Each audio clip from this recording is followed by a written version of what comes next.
ஆண்டவராக இயேசு கிறிஸ்துவின் நாமத்தினாலே மீண்டும் ஸ்பிரிச்சுவல் சயின்ஸ் ஆன்மீக அறிவியல் நிகழ்ச்சிக்கு வரவேற்கிறோம். போன நிகழ்ச்சி யூத் ஸ்பெஷலாக நம்ம பார்த்தோம். குறிப்பாக அவங்களுக்கு ஒரு கேள்வி, யூத்ஸுக்கு மட்டும் இல்லை எல்லாருக்குமான கேள்வி தான். ஆனால் அது இன்றைக்கி உள்ள இளைஞர்களுக்கு ரொம்ப முக்கியமாக இருக்கும் அப்படின்றதுக்காக அதை நம்ம யூத் ஸ்பெஷல் அப்படின்னு நம்ம பார்த்தோம்.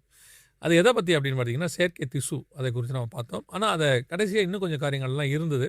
அதுக்குள்ளேயே அதை நேரமானதுனால முடிக்க வேண்டிய தரத்துக்கு நம்ம வந்துட்டோம். அதோடைய தொடர்ச்சியாக தான் நம்ம இன்றைக்கி தொடர்ந்து நம்ம பார்க்க போகிறோம். இன்றைக்கும் நம்மளோட பிரதர் ரூபன் வந்திருக்காங்க. குறிப்பாக நம்ம நிகழ்ச்சிக்கு போகிறதுக்கு முன்னாடி அவருடையதான இந்த ப்ரோக்ராம் நம்ம சயின்ஸ் அண்ட் சயின்ஸாக இருக்கட்டும், ஸ்பிரிச்சுவல் சயின்ஸாக இருக்கட்டும், எல்லா ப்ரோக்ராமே வாய்ஸ் ஆஃப் பைபிள் அப்படின்னு சொல்லி அவருடையதான சேனல்லையும் வருது. அதுலேயும் நீங்கள் போய் பார்க்கலாம். இப்போ நம்ம அவர்கிட்ட நம்ம கேள்விகளை கேட்க போகிறோம். Praise lord brother. Praise lord. ரொம்ப சந்தோஷம் உங்களை பார்ப்பது திருப்பியும். எபிசோட் ரொம்ப அருமையாக வேகமாக நல்லா இருந்தது, மோர் எஃபெக்டிவாக இருந்தது, இன்ஃபர்மேட்டிவாக இருந்தது, ஸ்பிரிச்சுவலாக இருந்தது, நல்லா இருந்தது. ஸோ இப்போ அதனுடைய தொடர்ச்சியை தான் நம்ம பார்க்க போகிறோம் அப்படின்னு சொல்லும். இந்த வாட்டி நம்ம என்ன பார்க்க போகிறோம்? ஆமாம், நீங்கள் சொன்ன உடனே ஆல்மோஸ்ட் ஒரு 1.5 years கழிச்சு ஒரு சயின்ஸை பேசுகிறேன். எனக்கு ஒரு திரும்ப ஒரு ரிஃப்ரெஷ் பண்ண மாதிரி எனக்குமே இருந்தது. ஸ்பிரிச்சுவலாகவும் சரி, நேச்சுரலாகவும் சரி. லாஸ்ட் எபிசோட் நம்ம எப்படி முடித்தோன்னா ஒரு கீ பாயிண்ட்டோட அதை முடித்தோம். இது வந்து லைஃப் அவங்க உருவாக்கலை, ஒரு லைவ்லி செல் எப்படி இருக்குமோ, அது எப்படி இயங்குமோ, அதில் ஓரளவுக்கு கொஞ்சம் விஷயங்களும் அவங்க பண்ணியிருக்காங்க. இதை நம்ம என்ன புரிஞ்சிக்கூடாது அப்படின்னா, மனுஷ அறிவாற்றல்னால ஒரு லைஃப்பை உருவாக்கிட்டாங்க, ஒரு உயிரை உருவாக்கிட்டாங்க அப்படிங்கிற மாதிரி இதை புரிஞ்சிக்கூடாது. அது அப்படி புரிஞ்சுக்கிட்டாங்கன்னா அது ரொம்ப தப்பாக போயிடும். அது ஒரு இடத்துல அப்படி புரிதலுக்கு போகுன்றதுக்காக தான் அந்த ப்ரோக்ராமே நம்ம பண்ணது. ஆமாம் இல்லையா? அதில் ஒரு குறிப்பாக ஒரு ஒன் ஆஃப் தி யூனிவர்சிட்டிஸ்லேருந்து ஒரு காமெண்ட்ரி சொன்னதை நான் இங்கே ரெஃபர் பண்ணுறேன். போன எபிசோட்லேயே சொன்னேன். இதில் வந்து லைஃப்பை உருவாக்கலை, லைஃப்பை உருவாக்குறதுக்கு ஜேர்னியே இப்போ மனித இனம் ஆரம்பிச்சிருக்கு. நான் அதில் அப்போது சொல்லலை. ஆக்சுவலாக அது முடியாதுன்றது தான் என்னுடைய, ஜீவனம் மரணம் கர்த்தர் கரத்தில் இருக்குன்னு இருக்குது. ஒரு லைஃப்பை மனுஷனால் உண்டாக்க முடியாது. இந்த லைஃப்பை நீட்டிக்கிறதுக்கு தேவையான மெடிக்கல் உபகரணங்களை எல்லாம் அதுவும் ஏங்கிறத நம்ம இந்த எபிசோட் முடிவில் பார்க்க போகிறோம். அதனால் லைஃப்பை ஜீவனை உண்டாக்க மனுஷனால் முடியவே முடியாது. இதை முடிக்கும்போது இந்த 2 பாயிண்ட்ஸ் பார்த்துட்டு, இந்த ஜீவன் சொல்கிறீங்க இல்லையா, அது சயின்டிஃபிக் பெர்ஸ்பெக்டிவ்னு இதில் பார்க்கலாம். ஸோ இப்போ இதில் பார்க்கும்போது இன்னொரு விஷயம் நடுவில் வந்தது. நீங்கள் போன வாட்டி ரெஃபர் பண்ணியிருந்தீங்க, ஆர்டிஃபிஷியல் பிளட்டு ஆல்மோஸ்ட் 72 hours வரைக்கும் அதை வச்சு வாழலாம் அப்படிங்கிற மாதிரி நீங்கள் சொல்லுங்கள். இஸ்ரேலில் வந்து அதை கண்டுபிடிச்சாங்க. ஆனால் அது கண்டுபிடிச்சி சம் இயர்ஸ் ஆச்சு. அவங்க வந்து அதை என்ன பண்ணாங்கன்னா, ஃபஸ்ட்டு வந்து அவங்களோட ஹிஸ்புல்லா வார் ஒன்று நடந்தது 2004 அப்புறம். ஏதோ ஒரு வாரில் வந்து அதை யூஸ் பண்ணாங்க. அவங்க ராணுவ வீரர்களுக்கெல்லாம் கொண்டு போயிட்டு அதை 72 hours உயிரோடு கூட வைக்கிறது. அப்போ அவங்க என்ன சொன்னாங்கன்னா, உயிரை நாங்கள் பிடிச்சி வைக்கிற இடத்துக்கு வந்துட்டோம் அப்படின்னு சொல்லி. வெண்டிலேட்டர் எல்லாமே அதை தான் செய்யுது, உயிரை பிடிச்சி தான் வைக்கிது அவங்க சொல்கிற மாதிரி. ஆனால் அதில் இருக்கக்கூடிய மிக முக்கியமான விஷயம் என்னென்னு கேட்டிங்கன்னு சொன்னால், இப்போ நம்ம யூஸ் பண்ணுறோம் இல்லைங்களா, நம்ம பிளட்டில் பார்த்தீங்கன்னா WBC ஆர்பிசின்னு சொல்லுவாங்க. WBCனா ஒயிட் பிளட் கார்பசல்ஸ், ஆர்பிசினா ரெட் பிளட் கார்பசல்ஸ். WBC தான் நமக்குள்ளே இருக்கிற ராணுவ வீரர்கள் மாதிரி. அதாவது எல்லாத்தையும் எதிர்ப்பு தெரிவிக்கும். இப்போ ஜுரம்னு நம்ம சொல்கிறோம்ல, ஜுரம் ஏன் அப்படி சொல்கிறோன்னா, ஒரு கிருமி உள்ளே வந்த உடனே இது சொல்லுது, பாடியை சூடாக்கி சொல்லுது, விதவிதமாக சூடாக்கும். டைஃபாய்டுக்கு ஒரு மாதிரி சூடாக்கும், மலேரியாவுக்கு ஒரு மாதிரி சூடாக்கும், டெங்குக்கு ஒரு மாதிரி சூடாக்கும். அந்த சூடாக்குற விதத்தை விதைச்சி தான் நம்ம கண்டுபிடிக்கிறோம் உள்ளுக்குள்ளே கிருமி வந்துச்சுன்னு. இந்த சூடாக்குற வேலையை WBC செய்யும். ஓகே. அதே மாதிரி ஆர்பிசின்னு ஒன்று இருக்குது. ஆர்பிசி தான் நம்முடைய கலரு. அது மட்டும் இல்லாமல் ஆக்சிஜன் இருக்குல்ல, நீங்கள் நின்றுக்கிட்டு தானே இழுக்கிறீங்க, கால் வரைக்கும் போயிட்டு எப்படி திருப்பி ரிட்டர்ன் ஆகுது. நீங்கள் கீழே இருக்கிற தண்ணியை மோட்டருக்கு ஏற்றணுன்னா அதுக்கு கீழே ஒரு மோட்டர் போடுறீங்கல்ல, இத்தனை HP மோட்டர் தேவைப்படுது கீழே இருக்கிற தண்ணியை வந்து நீங்கள் மேலே கொண்டு போய் டேங்க்கில் போடுறதுக்கு, இல்லையா? அப்போ காலுக்கு போகிறதான ரத்தம் எப்படி திருப்பி தலை வரைக்கும் மேலே போகுது. நீங்கள் தலை வரைக்கும் அது போகாமல் இருந்தால் உடம்பு மரத்து போயிடும், இல்லையா? அப்போ அதை மரத்து போகாமல் ரத்தத்தை கடத்துது தலை வரைக்கும். ரிவர்ஸ் ப்ராசஸ் வேலை செய்யும் கீழேருந்து மேலே. அதை செய்கிறது தான் ஆர்பிசி அப்படின்னு சொல்லுவாங்க. இதெல்லாம் படித்தது தான் ஆக்சுவலாக. WBC ஆர்பிசி மாதிரி நம்மளுடைய இதில் வந்து பார்த்திங்கன்னா O பாசிட்டிவ்னு ஒன்று இருக்குது பிளட்லேயே. O பாசிட்டிவ் என்னென்னு கேட்டிங்கன்னா, நம்மளது A பாசிட்டிவ் நிறைய அதெல்லாம் இப்போ தான் ஒரு 150 years முன்னாடி கண்டுபிடிச்சாங்க. O பாசிட்டிவ் வந்து காமன் டோனரும்பாங்க. அர்ஜென்ட்டுக்கு நீங்கள் யாருக்கு வேணால் அந்த O பாசிட்டிவை கொடுக்கலாம், செக் பண்ணிவிட்டு ஸ்க்ரீனிங் பண்ணிட்டு நீங்கள் கொடுத்துடலாம். அது இப்போ இவங்க கண்டுபிடிச்சது O பாசிட்டிவ் தான். ஆனால் இந்த மாதிரி A+B+ நெகட்டிவ் அது மாதிரி இல்லை. இது ஒரு காமன் டோனரை கண்டுபிடிச்சிருக்காங்க. அதுவும் டெம்பரவரியாக ஒரு 72 hours தான் அதை கண்டுபிடிச்சிருக்காங்க. அதுதான் அவங்க வந்து பெருசாக பேசிகிட்டு இருந்தாங்க. நீங்கள் சொன்ன உடனே இந்த ஹார்ட் வந்து எப்படி மேலே பம்ப் மாதிரி கூட்டிகிட்டு போகுது அப்படின்னு சொல்கிறீங்க இல்லையா, பிளட்டை சர்க்குலேட் பண்ணுது. நீங்கள் சொன்ன உடனே டக்குன்னு நான் எடுத்து பார்த்தேன். ஒரு மனுஷ வாழ்க்கையில் ஆல்மோஸ்ட் 300 கோடி பீட்ஸ் வந்து ஒரு ஹார்ட்டு துடிக்குது. ஒரு 80 வருஷம் ஒருத்தர் வாழ்கிறாரு அப்படின்னா 72 தடவை ஒரு நிமிஷத்துக்கு அடிக்குதுன்னு ஒரு ரஃபாக கால்குலேட் பண்ணால் அப்ராக்சிமேட்லி ஒரு 300 400 கோடி டைம்ஸ் பீட் பண்ணுது. யோசிச்சு பாருங்கள், என்னதான் நல்ல மோட்டராக இருக்குது, என்னதான் ஒரு நல்ல எக்யூப்மெண்ட்டாக இருக்குது, நல்ல பிராண்டாக இருக்குங்கிற பட்சத்தில் ஒரு நாளைக்கு நீங்கள் மிஞ்சி மிஞ்சி போனால் 1/2 hour போடுவீங்க, 45 minutes போடுவீங்க. 5 வருஷத்துக்கு ஒரு டைம் சர்வீஸ் பண்ணணும். இது எதுவுமே பண்ணாமல் 70-80 வருஷம் ஒரு ஹார்ட் ஓடிக்கிட்டே இருக்கு. என்ன மெக்கானிசம் பாருங்க. எனக்கு இந்த பைபிளில் சொல்லுவார், ஆண்டவர் சொல்லுவார், கடவுள் இல்லை என்று மதிகேடன் சொல்லுகிறான் அப்படின்னு சொல்லி, தேவன் இல்லை என்று மதிகேடன். எவ்வளோ பெரிய மெக்கானிசம் இல்லை, இதெல்லாம் எவ்வளோ பர்ஃபெக்டாக வேலை செய்து பாருங்க ஒவ்வொருத்தருக்கும், ஈச் அண்ட் எவ்ரி ஒன். அப்போ என்ன ஒரு அமேசிங்கான படைப்பு இல்லை. ஆமாம் சார். இப்போ இதெல்லாம் பற்றி நான் பேசிகிட்டு இருக்கும்போது லாஸ்ட் மந்த் ஜூன் மாதம் 5ஆம் தேதி பிபிசியில் ஒரு நியூஸ் வந்தது. அதாவது ஃபஸ்ட் எவர் ஏஐ என்டையராக க்ரியேட் பண்ண ஒரு வேக்சின் வந்திருக்கு. வைரஸை தடுப்பூசி ஒன்று கண்டுபிடிச்சிருக்கு. அது என்டையராகவே ஏஐ பண்ணியிருக்கு. அது இப்போ வந்து டெஸ்டிங்க்கு போய் மனுஷங்க மேலே டெஸ்ட் பண்ணி பார்த்துட்டு இருக்கு, அந்த ப்ராசஸில் இருக்குது. ஓகே. இப்போ இப்படிலாம் போகும்போது நம்ம ஒரு விஷயத்த இவங்க எதை நோக்கி போகிறாங்க அப்படின்னா, நீங்கள் ஆரம்பத்தில் சொன்ன மாதிரி மனுஷனுடைய சாவாமையை நோக்கி போக முடியுமா, அது முடியுமா முடியாதாங்கிறத பற்றி நம்ம பேசலை. அந்த லெவலுக்கு போகலாமா அப்படிங்கிறத நோக்கி போயிட்டுருக்காங்க. இது எங்கே போய் முடியும்னு நினைக்கிறீங்க? அதாவது வசனத்தின்படி அது எங்கே போய் முடிய போகுதுன்னு பைபிள் ஆண்டவர் நேரடியாக சொல்லியிருக்காரு. அதை சொல்கிறதுக்கு முன்னாடி நான் இன்னொன்று சொல்கிறேன். சாவாமை என்பது அகைன்ஸ்ட் டு பைபிள். அந்த சாவாமையை முதல்ல பேசின ஆள் யாருன்னா சாத்தான். நீங்கள் சாவதே இல்லை அப்படின்ற வேர்டை யூஸ் பண்ணது வந்து சாத்தான் தான். ஸோ இப்போ அதுக்கப்புறம் வந்துட்டு கிரைஸ்ட் வந்து இப்போ இந்த சாவாமை பேசுகிறவங்க என்ன சொல்லுவாங்கன்னு சொல்கிறேன்.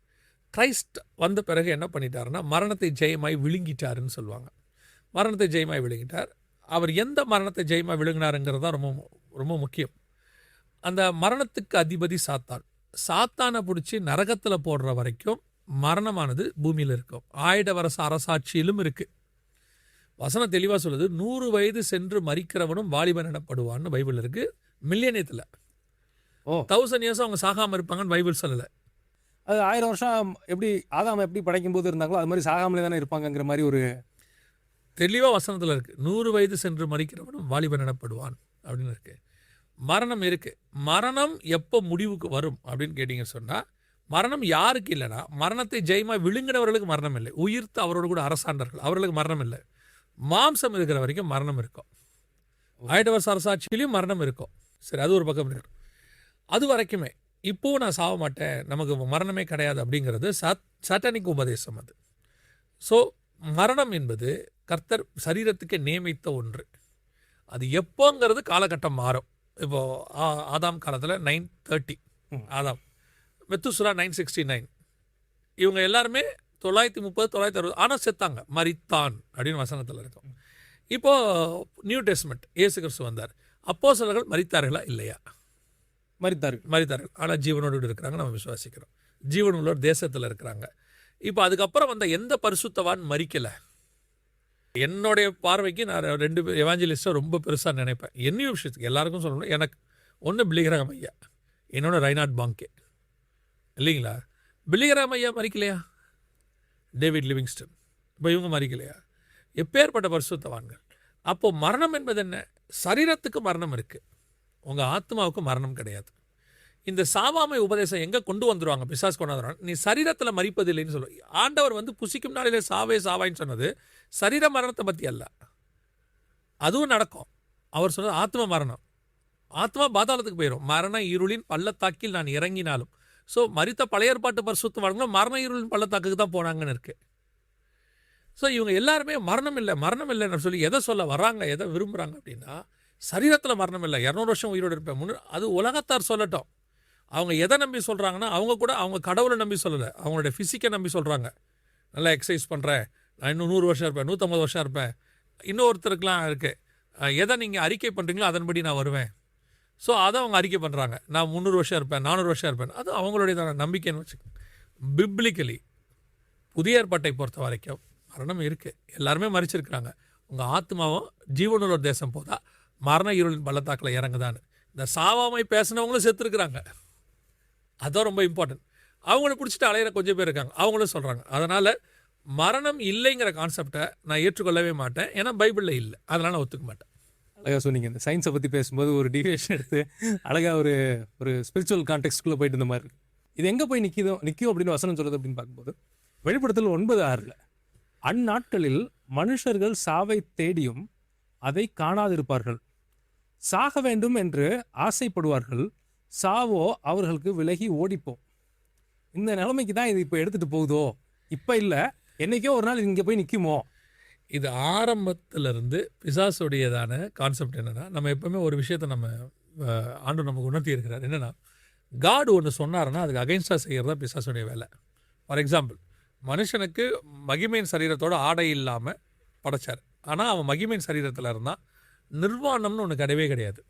நிர்வாணம்னா என்ன? இப்போ உங்களுக்கு நிர்வாணம்னா என்னன்னு தெரியும். ஆதாமுக்கு நிர்வாணம்னா என்ன இல்லையா? அது அப்படி ஒரு எக்ஸ்பீரியன்ஸே இல்லையே, அப்படி ஒரு விஷயமே இல்லையே. அப்போ அதனால தான் கிரைஸ்ட் ஒரு கேள்வி கேட்பாரு, உனக்கு நிர்வாணம் என்று அறிவித்தவன் யார்? ஏன்னா அப்படி ஒரு டாக்டரினே இல்லையே. இதுக்கு முன்னாடி ஒருத்தர் அப்படி இருந்தால் நீ பார்த்துட்டு நிர்வாணம்னா நியாயம். அப்படி ஒன்று இல்லவே இல்லை. உனக்கு அறிவித்தவன் யார் அப்படின்னு கேட்பார். சரி, இப்போ காடி ட்ரெஸ்ஸு போட ஆசைப்பட்றான்னு தெரிஞ்சிருச்சு, நிர்வாணம்னு ஒன்று சொல்கிறான். சரி, ட்ரெஸ்ஸை போட்டு மூடு, அவனுடைய சாட்டிஸ்ஃபேக்ஷனுக்கு. இப்போ சாத்தான் என்ன சொல்கிறான்? ட்ரெஸ்ஸை கழட்டுங்கிறான். இப்போ ட்ரெஸ்ஸை கழட்டுறது தான் ஃபேஷன். எவ்வளோக்கு எவ்வளோ ஆடை குறைக்கிறோமோ அவ்வளோக்கு எவ்வளோ ஃபேஷன்.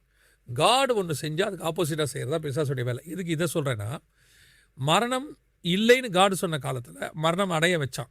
இப்போ மரணம் இருக்குன்னு காடு சொன்னபோது உனக்கு மரணம் இல்லைன்னு சொல்ல வச்சு, மரணிக்க மாட்டேன்றதுக்கு என்னென்ன செய்யணுமோ அதில் மெடிக்கலி என்ன செய்யணுங்கிறது தான் இப்போ நம்ம பார்த்துட்ருக்குறோம். ஆமாம், இது ஏன் இங்கே போய் நிற்கும்னு நான் ஃபீல் பண்ணுறேன் அப்படின்னா, எல்லா சயின்ஸுமே நீங்கள் இப்போ இந்த எஸ்பெஷலி மாடர்ன் சயின்ஸ்னு நம்ம சொல்கிறோம், சயின்ஸு டெக்னாலஜி இதெல்லாம் சொல்கிறோம்.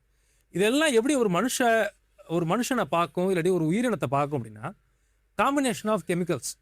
அதனால தான் பல எவல்யூஷன் தியரி எங்கேருந்து ஆரம்பிக்கும் அப்படின்னா, பிரைமாடியல் சூப்லேருந்து உயிரினம் உருவாச்சு, சிங்கிள் செல் பாக்டீரியா வந்துச்சு, அப்படியே கொஞ்சம் கொஞ்சமாக கூடி மனுஷ காம்ப்ளெக்ஸ் இனம் வந்துருச்சு அப்படிம்பாங்க.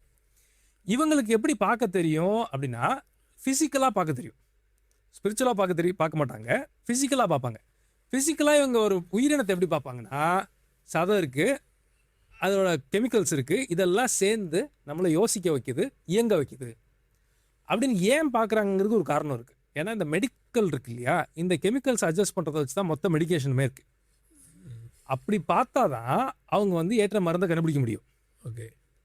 ஆனால் இப்போ என்ன ஆகும் அப்படின்னா, இவங்க இந்த ஃபிசிக்கலுக்கு எல்லாம் பண்ண மனுஷங்க எப்படி படைக்கப்பட்டிருக்காங்க அப்படின்னு வசனம் சொல்லுது அப்படின்னு பார்க்கும்போது, ஆதியாகமம் 1:27 வாசிக்கிறோம். தேவன் தம்முடைய சாயலாகவே மனுஷனை சிருஷ்டித்தார், அவருடைய இமேஜில் படைக்கப்பட்டிருக்கோம். நம்மளுக்கு ஆவின்னு ஒன்று இருக்குது, ஆத்மான்னு ஒன்று இருக்குது. இந்த ரெண்டு விஷயத்தை பற்றி இதுக்கு யோசிக்கவே தெரியாது. யோசிக்க மாட்டாங்க, இல்லை தெரியாது. இது ஒரு எக்ஸாம்பிள் சொல்கிறேன். பார்க்குறவங்க யாராக இருந்தாலும் சரி, கூகுளில் போய் டிஃபைன் லைஃப்னு போடுங்க.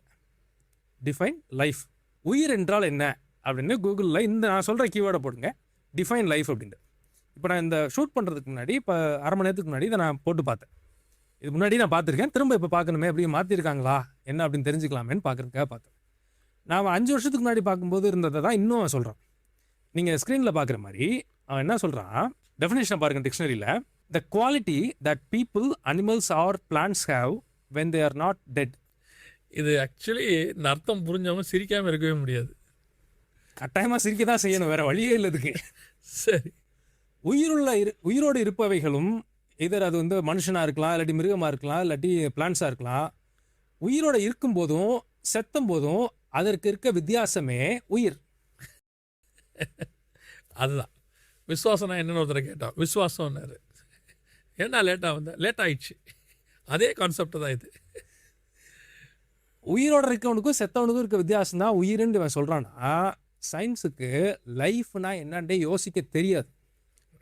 அவர் சயின்டிஃபிக் வே ஆஃப் திங்கிங்கில் ஒரு மனுஷனுக்கு உயிரினத்தை கெமிக்கலும் காம்பினேஷன் ஆஃப் சதையும் மாம்சமும் ரத்தமும் தான் அவனுக்கு பார்க்க தெரியுமே ஒழிய, இல்லாட்டி காம்பினேஷன் ஆஃப் ஆர்கானிக் கெமிக்கல்ஸ் தான் அவனுக்கு பார்க்க தெரியுமே ஒழிய, அதுக்கு மேலே அவனுக்கு யோசிக்கவே தெரியாது. அதாவது தேவன் மனுஷனை மண்ணிலிருந்து உண்டாக்கினார். கண்டிப்பாக கெமிக்கல்ஸ் அதில் இருக்குது. அவனுக்குள்ள ஜீவ சுவாசத்தை ஊதினார்னு இருக்கு. இவன் மண்ணில் உண்டாக்குனதை வட்டம் மட்டுமே வச்சுக்கிட்டு ஜீவ சுவாசத்தை ஊதினாருங்கிற கான்செப்டுக்கு இவனுக்கு முடியாது. ஏன்னா இவன் சயின்ஸில் அதுக்கு விளக்கம் இல்லைங்கிறீங்க நீங்கள். அது கிடையாது. அதனால தான் இந்த டெஃபினேஷன் நம்ம சொன்னோம். எக்ஸாக்ட்லி. ஓகே. ஸோ இப்படியே சயின்ஸில் வளர என்ன ஆகும்னா, இந்த ஆத்மாவை பற்றியும் ஆவியை பற்றியும் உனக்கு யோசிக்கவே தெரியாமல் போயிடும். ஓகே. அப்போ ஒரு ஃப்ரஸ்ட்ரேஷன் ஒன்று வரும். இவங்க என்ன தான் இப்போ சைக்காலஜிலையோ சைக்கியாட்ரிலையோ உன்னதமான நிலைமைக்கு தான் இவங்க வந்திருக்காங்க, அதில் மாற்று கருத்தில். அது ஒரு மேஜர் டிசிப்ளினாக வந்துட்டு இருக்கு. எனக்கு தெரிஞ்ச ஒரு டாக்டர் சொன்னார், ஒரு 50 வருஷத்துக்கு மேலே இப்போ எம்டி சைக்கியாட்ரி படித்தார். ஏன்னு கேட்கும்போது அவர் சொன்னார், இதுக்கு நிறைய ஸ்கோப் இருக்குது, இப்போ தேவையான அளவுக்கு சைக்காட்ரிஸ்ட் இல்லை அப்படிங்கிறத சொன்னார். இதில் அந்த அளவுக்கு முன்னேறி இருக்குது, அதுலேயும் நான் மாற்றுக்கிறதே இல்லைண்ணா, அது இல்லைன்ட்டு நான் சொல்ல. ஆனால் என்ன ஆகுனா இந்த ஆவியும் ஆத்மாவையும் விட்டுட்டு மீதி எல்லாத்துக்கும் இவங்க ரீப்ளேஸ் பண்ண இப்போ ஃபார் எக்ஸாம்பிள் ஒரு கிட்னி ஃபெயிலியர் ஆகுதுன்னா இவங்க ரீப்ளேஸ் பண்ணிடுவாங்க ஃபியூச்சரில். ஓகே, ஈஸியாக பண்ணிடுவாங்க. இந்த மாதிரி ஆர்டிஃபிஷியல் டிஷ்யூ வச்சே கிட்னியை டெவலப் பண்ணி அந்த ஆளுக்கு பர்சனலைஸ்டாக எது ஃபிட் ஆகுங்கிற அளவுக்கு இவங்க பண்ணுறதுக்கு இன்னும் கொஞ்சம் நாள் டெக்னாலஜி ரொம்ப ஈஸியாக இருக்கும். எல்லாமே பண்ணிடுவாங்க. ஆனால் இந்த ஆத்மாவுக்கும் ஆவிக்கும் சாட்டிஸ்ஃபை பண்ணக்கூடிய ஒரே ஆள் ஆண்டவர் தான். இவங்களால உயிரை எக்ஸ்டெண்ட் பண்ணுறதுக்கு என்னென்ன பண்ண முடியுமோ பண்ண முடியும். ஆனால் உயிரை இவங்களால ஒன்றுமே பண்ண முடியாது. அதான் பிரச்சனை இப்போ. ஆமாம். அப்போ என்ன ஆகுனா ஃப்ரஸ்ட்ரேஷன் வரும்போது எல்லாமே இருக்கும், இவங்களுக்கு ஒரு ஸ்டேட்டுக்கு வருவாங்க, நம்மளால் எதுவுமே செய்ய முடியாது, அப்போ எதுக்கு நான் உயிரோடு இருக்கணும்னு அடுத்த கொஸ்டின் ஒருத்தனுக்கு வரும். அதுதான் அந்த வசனம். அதாவது வெறுமைன்னு ஒன்று இருக்குது பிரதர். இது இவங்க நிறைய பேருக்கு அது புரியவே மாட்டேங்குது. நான் இன்றைக்கி நிறைய உலகத்தார்கிட்ட பார்க்குறேன், பெரிய பெரிய கோடீஸ்வரங்கிட்ட அதை பார்க்குறேன். அவங்களுக்கு எல்லாம் அனுபவித்த பிறகு ஒரு வெறுமை வருது. அந்த வெறுமையை ஒரு இடத்துல அவங்க அங்கலாய்க்கிறாங்க. எங்கே சொல்கிறோன்னு தெரியாமல் மேடையிலே சொல்லி நான் நினைக்கிறேன் கர்த்தர் சொல்ல வைக்கிறாரு. அவங்க ஒரு இடத்துல அவங்க சொல்கிறாங்க, என்ன பண்ணுறதுன்னு தெரியல, இவ்வளவும் இருக்குது, ஆனால் ஏதோ ஒன்று குறையுது. அந்த என்ன குறையுதுன்னு அவங்க தெரியல. அதனால் அவங்க என்ன செய்கிறாங்கன்னா அந்த ஒன்றை தேடி பல இடங்களுக்கு அலையிறாங்க. அவங்களுக்கு மெடிக்கலி ஒரு ப்ராப்ளம் வந்தால் அவங்ககிட்ட இருக்கிற பணத்துக்கு இமிடியேட்டாக கிட்னி டிரான்ஸ்ஃபர்மேஷன் எல்லாத்தையும் பண்ணி முடிச்சிடுறாங்க, எல்லாமே பண்ணிடுறாங்க. ஆனால் ஒரு வெறுமை இருக்குது பாருங்களேன், அது ஆத்மாவும் ஆவியும் கொடுக்குற வெறுமை. ஆத்மாவில் ஒரு வெறுமை வருது, அது அவங்களுக்கு தெரியல இப்போ அது எங்கே இருக்குன்னு சொல்லிட்டு. சயின்ஸ் அதை செய்ய முடியாது, தெரியாது, சயின்ஸுக்கு தெரியாது. சயின்டிஃபிக்கல் வேர்ல்டுவை பொறுத்தளவுக்கு கண்ணுக்கு தெரிகிற ஃபிசிக்கல் ரியாலிட்டிஸ் எல்லாத்தையும் அது பண்ணிடும். ஆனால் ஸ்பிரிச்சுவலாக அந்த ஆத்மாவுக்கு சாப்பாடு போட முடியுமான்னு கேட்டால் முடியாது. இதெல்லாம் நீங்கள் சொன்னால் அந்த வெறுமையில் நிப்பாட்டும். இப்போயே அது நிறைய பேருக்கு நடக்குது. டிப்ரெஷனால தான் அதிகப்படியான சாவு வரும் ஃபியூச்சரில் அப்படின்னு இப்போயே யூஎனில் இருக்க ரிப்போர்ட் சொல்லியிருக்கு. WHO ரிப்போர்ட்ஸ்லாம் வந்துட்டுருக்கு. இதை விட்டுட்டு நம்ம மோர் அண்ட் மோர் மேத்தமெட்டிக்கலாகவும் மோர் அண்ட் மோர் சயின்டிஃபிக்காகவும் மோர் அண்ட் மோர் இந்த ஆவியும் ஆத்மாங்கிறதையுமே விட்டுட்டு மோர் அண்ட் மோர் இந்த ஃப்ளஷுக்கு மட்டும் நம்ம பார்க்க நான் ஸ்பிரிச்சுவலாக சொல்கிறேன், ஃப்ளஷுக்கு பார்க்க என்ன ஆகும் அப்படின்னா இது ஒரு இடத்துல நிப்பாட்டும். இது எல்லாமே யூஸ்ஃபுல்லாக இருக்குமா, இதெல்லாம் தேவையா நம்மளுக்கு, இதுக்கு நான் உயிரோடு இருக்கணும் அப்படிங்கிற இன்றைக்கும் அந்த மாதிரி ஜனங்கள் நிறைய இருக்காங்க. இந்த எண்ணிக்கை ரொம்ப ஜாஸ்தியாக. ஒரு காரியத்தை சொல்லிட்டு முடித்தா சரியாக இருக்கும்னு நினைக்கிறேன். வேர்ல்டு ஃபேமஸான ஒரு ஹார்ட் ஸ்பெஷலிஸ்ட், இருதய மாற்று அறுவை சிகிச்சை நிபுணர் அவர், அதாவது ஹார்ட் சர்ஜரி பண்ணுறவர். At the age of 70 or 80 suicide பண்ணிட்டார். அவர் எழுதி வச்சுருக்காரு, அளவுக்கு அதிகமான டிப்ரெஷன், ஸ்ட்ரெஸ், என்ன பண்ணுறது எனக்கு தெரியல. ஒரு ஹார்ட்டை மாற்ற தெரிஞ்சவருக்கு ஹார்ட்டில் இருக்கிற டிப்ரெஷனையும் ஸ்ட்ரெஸ்ஸையும் என்ன பண்ணணும்னு அவருக்கு தெரியவே இல்லை. பார்ட்டாக பார்க்க முடிஞ்சிச்சு, ஆனால் அது உள்ளே இருக்கக்கூடிய ஃபீல் அவருக்கு தெரில, லைஃப் அவருக்கு தெரில. நான் சொல்கிறது எல்லாமே இருக்குது, நீங்கள் போய் பார்க்கலாம், எவிடன்சஸ் இருக்குது. World best heart specialist, one of the best heart specialist, தமிழ்நாட்டை சார்ந்தவர். தமிழ்நாட்டில் தான் சூசைட் பண்ணி சேர்த்தார். நீங்கள் maybe south India, Bangalore somewhere, south இந்தியாவுக்குள்ளே. ஸோ நீங்கள் அவர் எடுத்து பாருங்கள் ஏன் அப்படி நடக்குது அப்படின்னா, இவங்க எல்லாருக்குமே இந்த சயின்ஸ் எங்கே கொண்டு போயிட்டுருக்கு அப்படின்னா சரீரத்துக்கான எல்லா தேவைகளையும் சந்திச்சிடுது. ஸோ அதுதான் வாழ்க்கை அப்படின்னு உங்களுக்கு சொல்லுது. அதல்ல வாழ்க்கை. ஆவி ஆத்மான்னு உள்ளுக்குள்ளே ஒன்று இருக்கு, அதுதான் உயிர், அதுதான் லைஃப், அதுதான் ஒரு இடத்துக்கு போக போகுது. இவங்க என்ன சொல்லி கொடுக்குறாங்கன்னா, கை இல்லாமல் நீ வாழலாம், வேணா இன்னொரு கை உனக்கு ரெடி பண்ணி கொடுக்குறேன், கால் இல்லாமல் வாழலாம், இன்னொன்று ரெடி கொடுக்குறேன். கவலைங்கிறது ஒன்று இருக்குல்ல, அந்த கவலையை எடுக்கிறதுக்கு தான் பிசாசு என்னென்னவோ கொடுத்து பார்க்குறான், என்டர்டெயின்மெண்ட் அது இதுன்னு. கடைசி வேலையை அவங்களுக்கு என்னதான் இருக்குது, நீங்கள் ரொம்ப நேரம் உட்காந்து ரீல்ஸ் பாருங்கள், ஒரு போர் அடிக்கும், ஃப்ரஸ்ட்ரேஷன் ஆயிரும். போர் அடித்தா கூட பரவாயில்ல. சமீபத்தில் ஒரு காலகட்டம் தொடர்ந்து 1 hour டெய்லி ஒருத்தர் ரீல்ஸ் பார்த்துட்டே இருக்கிறான், அவன் பிரெயின் அஃபெக்ட் பண்ண ஆரம்பிக்குதுன்னு சொல்கிறார். ஸோ இது எல்லாமே என்ன செய்யுதுன்னு கேட்டிங்கன்னா, காடு பக்கம் போகாமல் அந்த ஆவி ஆத்மாக்குரிய தேவைகளை தேடாமல் சரீரத்துக்கு என்னென்னமோ கொடுத்து பண்ணணுமோ, பிசாசு எவனை விழுங்கலாமோ என்று வகை தேடி சுற்றி தெரிகிறான். தனக்கு கொஞ்ச காலமே உண்டு என்று ரொம்ப ஃபோர்ஸ்ஃபுல்லாக இப்போ செஞ்சுட்டு இருக்கான். ஸோ இதுதான் ரைட் டைம் நம்ம அதை விட்டு வெளியே வரத்துக்கு. ஒரு விஷயம் எப்போவுமே அதிகமாகுதுன்னா நம்ம அதை விட்டு வெளியே வரணும்னு அர்த்தம். அதோடு சேர்ந்துடக்கூடாது, சேர்ந்தோம்னா எங்கேயோ தப்பு நடக்குதுன்னு அர்த்தம். ஒரு விஷயம் ஒன்று ரொம்ப மோசமாக போகுதுன்னா நம்ம கொஞ்சம் ஓரமாக ஒதுங்கிடணும், அதான் நல்லதும் கூட. ஸோ இந்த programme more spiritual with little bit science ரொம்ப நல்லா இருந்தது. இந்த ப்ரோக்ராமை நீங்கள் பார்க்குறதுக்கு முன்னாடி போன ப்ரோக்ராமையும் சேர்த்து பாருங்கள். ஸோ அப்போ உங்களுக்கு இதோடைய கண்டினியூஷன் கிடைக்கும். பிரதருடையதான, நான் எப்பவும் சொல்கிறது தான், பிரதருடையதான வாய்ஸ் ஆஃப் பைபிள் சேனல்லையும் பாருங்கள், YTV HLM ரெண்டுலேயும் இந்த ப்ரோக்ராம் வருது, அதையும் பாருங்கள். கர்த்தருக்கு சித்தமானால் வருகை தாமதிக்குமானால் மீண்டும் உங்களை சந்திக்கிறோம். இன்னும் ஒரு விஷயம், உங்களுடைய கேள்விகளை இந்த வலைத்தளத்துக்கும் இந்த இமெயில் ஐடிக்கும் இந்த வாட்ஸ்அப் நம்பருக்கும் அனுப்புங்க. உங்களுக்கு பதில் சொல்ல நாங்கள் தயாராக இருக்கிறோம். God bless you. Praise the Lord.